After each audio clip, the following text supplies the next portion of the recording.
Oi, eu sou o Marcos e o vídeo de hoje é sobre tentações. Bom, eu já tenho um vídeo parecido com esse no canal, intitulado de Como Vencer a Luxúria, mas tem muita coisa que eu não cubro naquele vídeo, tanto porque eu tava aprendendo a estruturar bem o roteiro para grandes argumentações, quanto pela falta de tempo que eu tava passando. Então hoje eu quero falar sobre as tentações como um todo, seja no âmbito da inveja, da preguiça, da luxúria, ou até mesmo das palavras torpes. E veja, o primeiro de tudo que precisamos entender é que você não para porque você não quer. A sua carne é fraca. Isso não é difícil de descobrir, mas ao invés de declarar guerra contra a sua carne, você escolhe ser um servo da sua carne. Você pode não passar pelo mínimo de desconforto que já precisa se resolver. Se tá com frio, logo precisa colocar uma blusa. Se você tá com sono, logo você tem que dormir. Se você tá cansado, logo você se deita. Se tá com vontade, logo tem que ver pornografia. Você se faz escravo do seu próprio corpo. Mata a própria alma para que a sua carne tenha alguns minutos de prazer. Não consegue passar pelo mínimo de desconforto,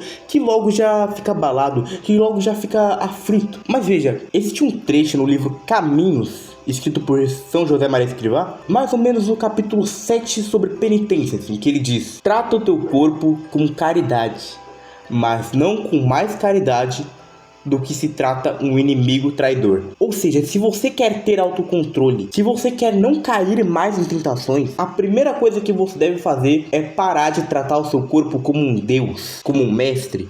A partir de hoje, quem manda aqui sou eu. Minha alma manda aqui e minha carne não tem um mínimo de poder sobre mim. E para conseguir isso... Bom, veja. O vídeo sobre luxúria parou com esse versículo de São Pedro. Sede sóbrios e vigiai. Vosso adversário, o demônio, anda ao redor de vós como um leão que ruge, buscando a quem devorar. E bom, ele é bem autoexplicativo, como vários outros versículos bíblicos são bem claros em relação a tentações, como em São Mateus 26:41, que está escrito: vigiem e orem para que não caiam em tentações. O espírito está pronto, mas a carne é fraca.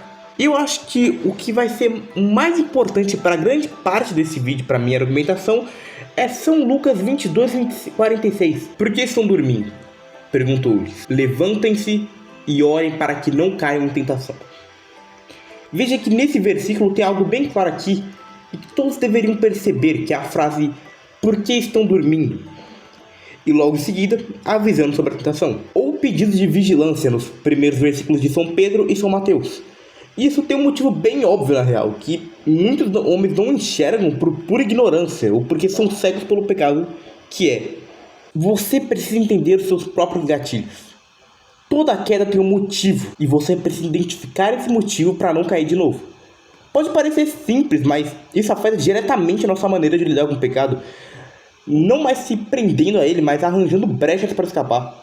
Um viciado em pornografia tem queda após ver uma garota dançando seminua no Instagram. Mas ora, quando você identifica esses gatilhos, seja horário, ambiente, motivo em geral, você vai perceber como evitar esses vícios, como sair da mira. Antes de entrar no horário que você costuma pecar, por exemplo, você pode sair de casa.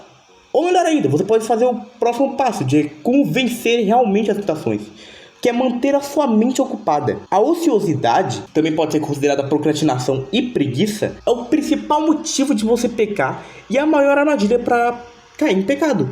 Afinal, o diabo não grita quando ele está te tentando, ele sussurra. E é justamente quem está ocioso, quem está na preguiça scrollando até o TikTok ou do Instagram, que ouve sussurro.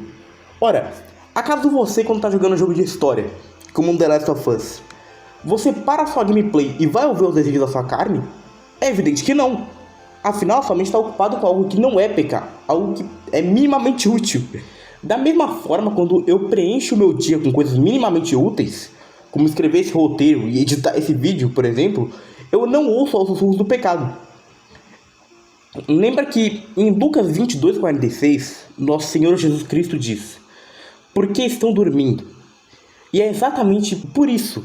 Estar sem fazer nada é pedir para ouvir a voz do pecado, esse no qual não para por um segundo. Apenas estejam atentos a quando o pecado vir, e não esteja desocupado nunca. Se você viu em algum momento do seu dia que você não tem nada para fazer, arranje algo para fazer. E o último ponto que eu gostaria de trabalhar nesse vídeo é sobre pequenas tentações. Curtir um vídeo de mulher dançando, se expor a conteúdo semi-pornográfico como se não fosse nada, são pequenas atitudes.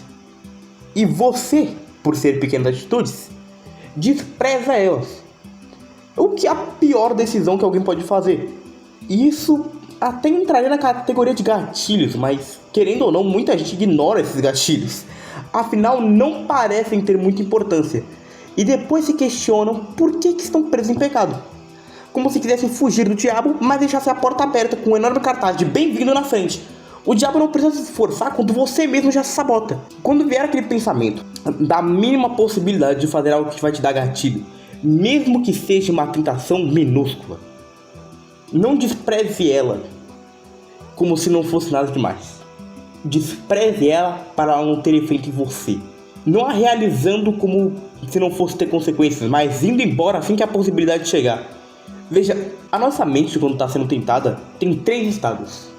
O demônio primeiro te joga a sugestão, depois ele te joga o deleite, que vai fazer você pensar que isso vai ser bom, como vai ser gostoso de fazer, e depois vem a ação do pecado.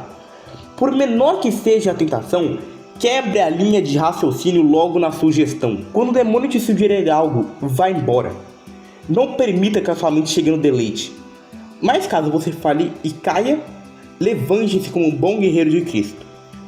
E não ache que tudo acabou, pois Jesus morreu por ti. Um Deus se sacrificou por você. Então levanta com coragem e lute com tudo que tem. Aprenda com seus erros e identifique qual foi teu gatilho. E eu finalizo com essa frase de São Francisco de Assis que ele diz: tome cuidado com a sua vida. Talvez ela seja o único evangelho que as pessoas leiam.